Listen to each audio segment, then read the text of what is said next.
my job was to find, to sort of, feel the zeitgeist and to take an idea or a mood and turn it into something tangible, which often was something that had a history and a past, because I think in today's world, we move so quickly that you need to have something that's recognizable so that you feel comfortable with it, so you can accept it quickly, but at the same time feels new. But there is a difference, and that is the quality. And we found after much research that actually, not much research, quite simple research, that the counterfeit customer was not our customer, that it did diminish our customer's desire to buy a particular bag if she saw copies of it everywhere, because it was more available. But they are two different things, and the quality of, in fashion, a good steak and a bad steak are two very different things, and a cashmere bag and a wool bag, even though they might look the same, are still very different things. For me, the first step is to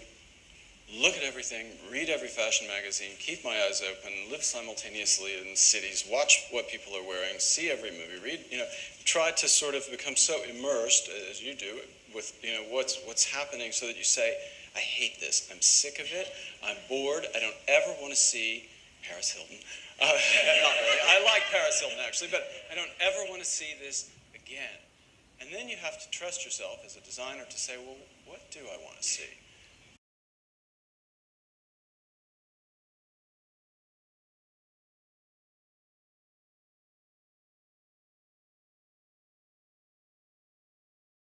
Way. There are boards that you put up in your studio if you're working with 2 assistants, 10 assistants, whatever. Often you will put together, you have a meeting, everyone talks, purple, okay, everyone brings in their purples, you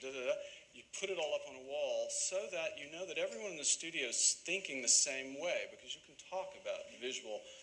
things, but nothing really says it like the actual thing. So you put these things up on a wall, and as you're designing the collection, you often look to it, you think about it, what would she wear, where would she go, how would she be, what can we do with that, what's a different way of showing purple, and you use this as a tool while you're working and developing to sort of...